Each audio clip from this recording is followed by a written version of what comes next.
Reflexiones Amazónicas con David Landa.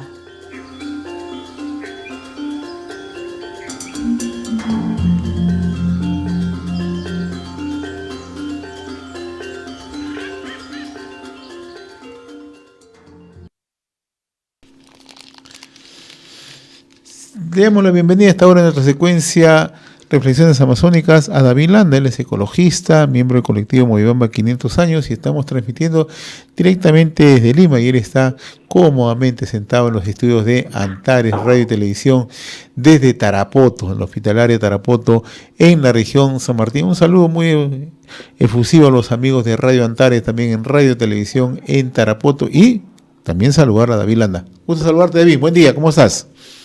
Buen día, mi querido José. Bueno, agradeciendo nuevamente esta comunicación con el CR, y ahora justo en Tarapoto sufriendo un calor infernal aquí en la ciudad. Sí, parece que se ha acentuado más que el calor. Da la impresión que se ha salido la capa de ozono. Bueno, coméntanos. Estás en Tarapoto en estos momentos, nos estás indicando. Sí, lo que pasa es de que lo que ocurre es de que se está produciendo un debate muy intenso en cuanto a la posibilidad de aplicación minera formal en la Amazonía, ¿no? ¿Ya? Hay una empresa que ha solicitado hacer exploración minera acá, una compañía de Hana Metal, y esto ha causado mucho revuelo en algunos sectores, ¿no?, que han ido oponiéndose a la actividad exploratoria de la compañía esta, ¿no? Y eso genera un debate en referente a la conveniencia o no de realizar actividades mineras en San Martín específicamente, ¿no? Ese es el tema. David, tenemos unos ligeros... Tú has planteado el tema minería en Amazonía. ¿Es factible desarrollar minería en la Amazonía? Bueno, ese es el debate que se ha iniciado acá en San Martín y que va a tener algunas repercusiones en todo el ámbito de la Amazonía. Por supuesto que sí, ¿no?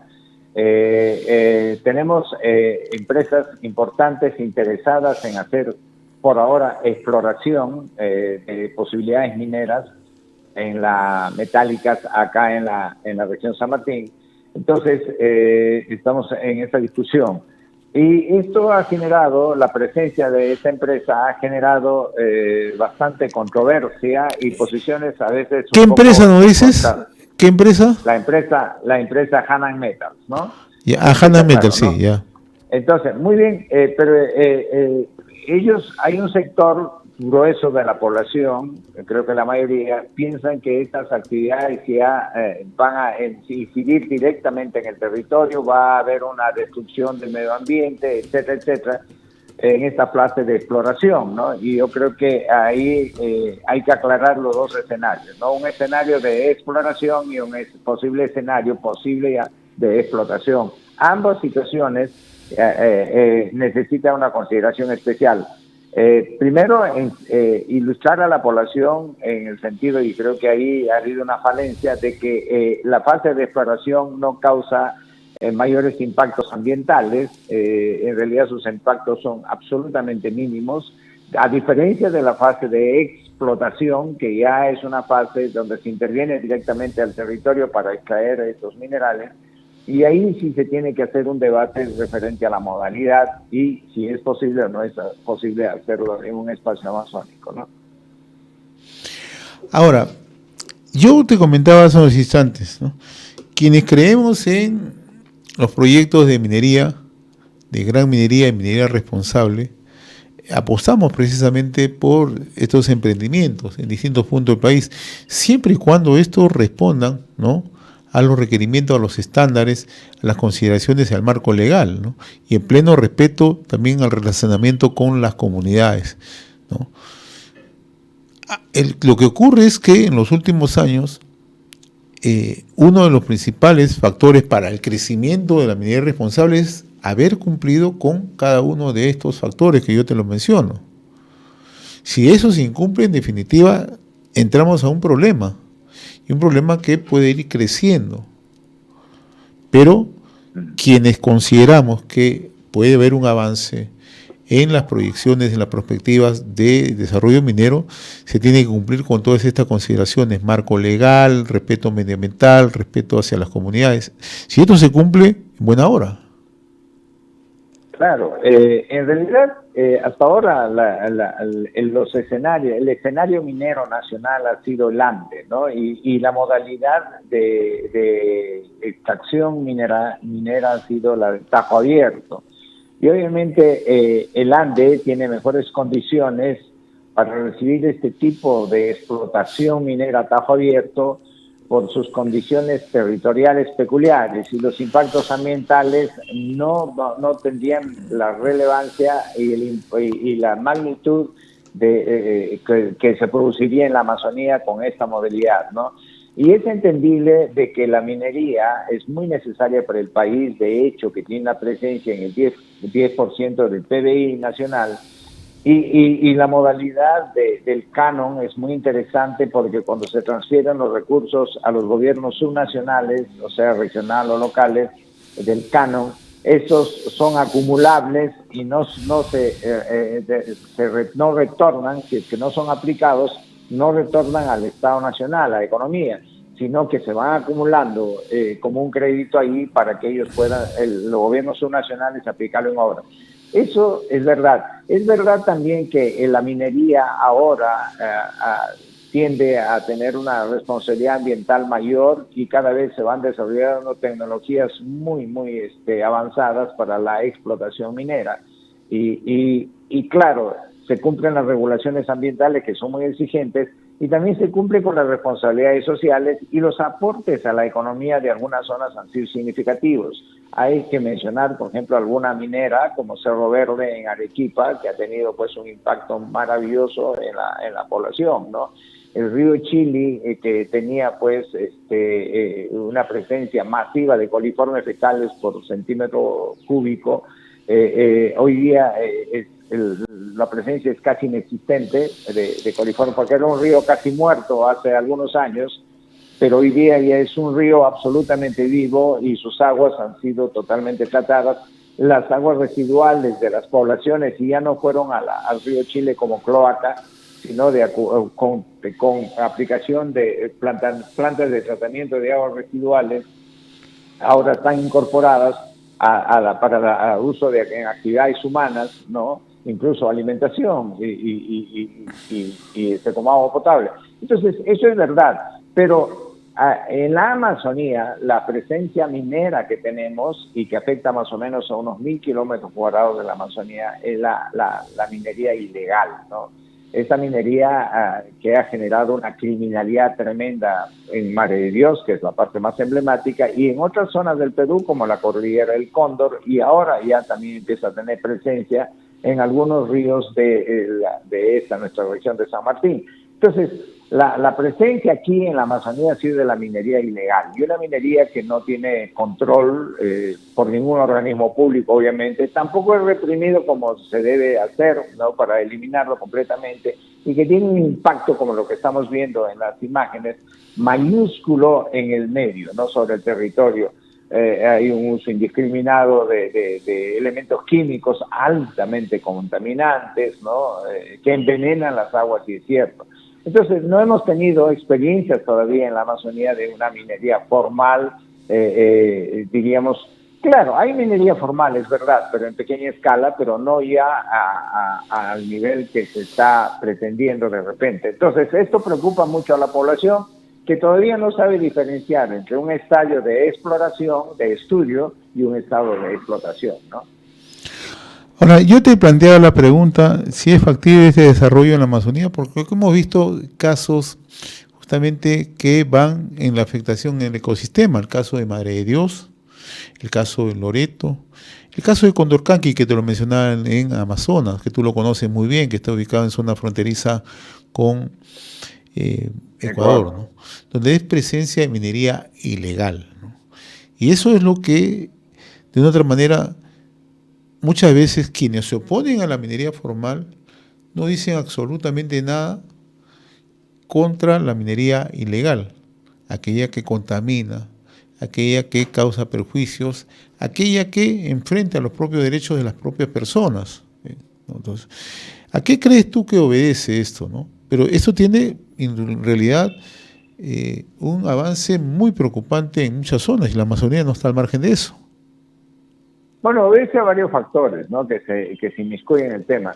En realidad, lo que tú has mencionado, ¿no?, la minería ilegal, que es la que tiene la mayor presencia, masiva presencia, diríamos, en algunos espacios como La Pampa y la Cordillera del Cóndor y en Loreto y en algunos ríos ya de la Amazonía se están presentando. Cuando van reprimiendo la minería ilegal, criminal en Madre de Dios, hay unas máquinas que se van desplazando y entonces no se quedan inoperativas, van ya incursionando en territorios como el nuestro. Entonces, y claro, como tú dices, no tienen mayor oposición, no hay colectivos que se están moviendo y haciendo marchas para que se erradique la minería ilegal. No conozco ese caso, ¿no? Y claro, porque no genera muchos réditos en algunas ONGs, ¿no? Oponerse a la minería ilegal no tiene mucho interés, no tiene mucho impacto en la opinión pública, como que mencionar que el Estado está propiciando actividades que vayan contra el ambiente. Entonces, el punto es eso. Uno porque hay un interés de impacto en algunas ONGs sobre el caso. El otro interés, diríamos, es de que justamente algunos elementos que están vinculados a la minería criminal, a la ilegal, es que financian esta oposición a la minería formal, y eso es lo más peligroso, ¿no? Entonces, estos grupos tienen ese tipo de financiamiento, ese tipo de soporte, entonces tienen disponibilidad de dinero, se desplazan por distintos lugares, y hay personajes que nosotros no conocemos, ocupación seria y precisa, y siempre nos preguntamos de dónde salen los recursos para desplazarse y organizar este tipo de cosas, estar dentro del país, estar fuera del país, etcétera, etcétera. Entonces, claro que hay ONGs también que financian masivamente a los que se oponen, pero porque tienen mayores réditos, digo, y luego hay la otra financiación. Y yo siempre me he preguntado, David, ¿no? ¿Por qué los organismos no gubernamentales que siempre hablan de equidad, de justicia, no todos, o sea, sobre todo un sector de ambientalistas, que siempre tienen como agenda la equidad, la justicia social, la defensa ecológica, la defensa del ecosistema, guardan silencio en el caso de la minería ilegal? ¿Cuál es el fondo? ¿Cuál es el trasfondo? ¿Cuál es el leitmotiv ahí? Es que no solamente en la minería, vemos también ahorita en el tema de la delincuencia común, ¿no? Cuando el Estado va a tener que reprimir, genera normas que tienden a reprimir este tipo de actividades, entonces más defienden los derechos humanos del delincuente que del servidor público. Porque eso da más réditos para ellos hacia afuera, ¿no? Tiene mayor difusión. Igual es en el tema de la minería, ¿no? Oponerse al Estado, levantar a la población, decir de que el Estado tiene un contubernio, de que algo está viniendo bajo la mesa. Claro que no ayuda también la imagen de un Estado corrupto, ¿no? En su nivel. Entonces, eso es, ¿no? Y claro, de esto se aprovechan también para financiar sus agentes disturbadores del orden de los que están en la minería ilegal, ¿no? David, cuando tú dices que eso no tiene réditos, ¿qué significa? ¿Financiamiento, dinero? Claro, porque obviamente generar marchas y todos, voy a utilizar un término de ellos, les hace que sean visibilizados, entonces pueden mover, a ver, de fuera del país, por ejemplo, hay una tendencia a no intervención de la Amazonía de ninguna forma, ¿no? Y claro, cuando dices que el Estado está propiciando la actividad minera en la Amazonía, eso tiene mucha repercusión afuera, ¿no? Pero si el minero ilegal está entrando y bueno, ¿qué presiones podrías hacer ahí? En realidad, tú vas, hay una marcha contra la minería ilegal, ¿y dónde es el objetivo, el target político de ese asunto? El minero ilegal, ya lo erradicamos, pero acá se está una criminalidad extendida y hay mafia. Eso no tiene mucho relieve para ellos en el exterior. Entonces, y ahí juegan, y justamente es un punto de coincidencia entre, digamos, desubicados que están en contra de las actividades mineras en general, desde afuera, financiando esas actividades, y ahí tiene una conjunción con los que están en actividades ilegales, donde al final de cuentas juegan para el mismo propósito: sacar al Estado de juego, impedir que hayan actividades mineras formales y que luego se desarrollen per se las actividades mineras ilegales. Pero ahora viene ahora viene lo más peligroso, ¿no? Cómo esto va generando una asociatividad, un clan ilegal, ilícito, como es minería ilegal y criminalidad organizada, que es lo más peligroso. Obviamente, es que en realidad todos estos extremos hay que manejarlos con mucha delicadeza, ¿no? Y el Estado tiene que ser ahí realmente, y también las empresas tienen que ser muy ágiles, ¿no? Por ejemplo, hay una deficiencia de comunicación aquí en San Martín. El ejemplo es claro, el laboratorio sería clarísimo acá. Hay dos situaciones. La empresa Hanan Metals viene a hacer exploración minera. ¿Qué quiere decir exploración? Que va a estudiar si hay la cantidad de minerales que ellos quieren explotar en las cantidades suficientes para que su actividad sea rentable, ¿verdad? Entonces, si logran aquello, si es rentable, entonces vamos a la negociación para la explotación, que es otro estadio, ¿verdad? Y que también tiene sus requerimientos. Pero en exploración nadie podría oponerse, digamos, a buen juicio.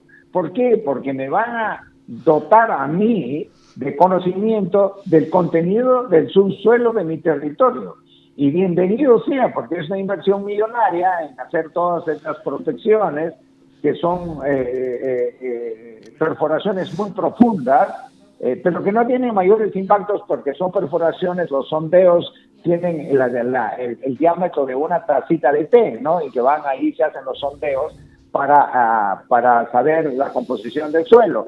Entonces, ese conocimiento es importante y ese es un estadio. Ese estadio no tiene mayor impacto ambiental, no contamina aguas y cosas por el estilo. El otro estadio, el de explotación, ya es algo diferente.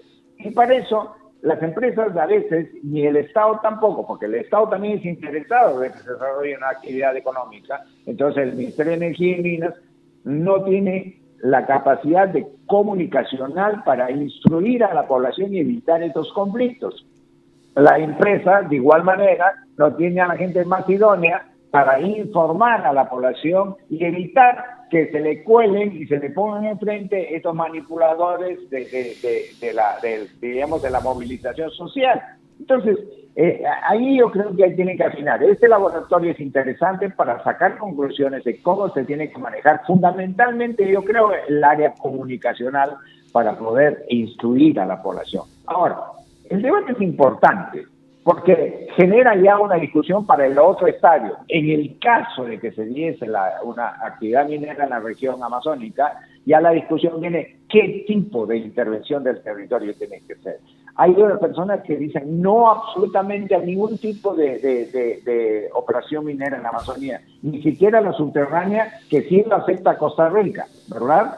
Entonces, por un lado. Pero hay otras personas que dicen que sí, podemos trabajar con minería subterránea, copiando modelos de Costa Rica más avanzados, con una tecnología amigable, tecnología de minería de precisión, minería de ciclo cerrado, minería que vaya digamos, a mitigar fundamentalmente y a decrecer su huella hídrica y su huella de carbono. Entonces, ese tipo de minería que se está haciendo ahorita en el mundo.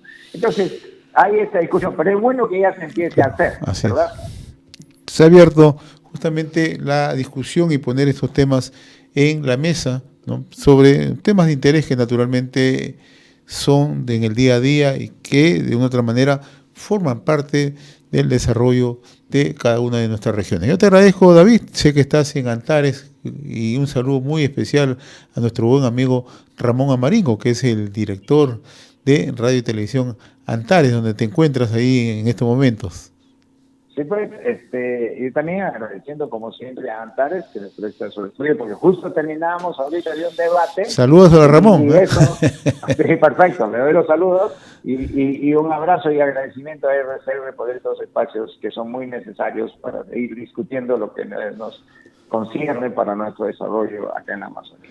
Muchas gracias, querido José. Gracias, y un saludo muy efusivo, porque en realidad nos da mucho gusto saber del avance de un medio de comunicación tan importante, tan influyente en la Amazonía, particularmente en la región San Martín, como es Antara en Radio y Televisión, cuyo director es nuestro buen amigo Ramón Amaringo. De esta manera estamos poniendo punto final a nuestra secuencia Reflexiones Amazónicas con David Landa, ecologista, miembro del colectivo Moyobamba 500 años.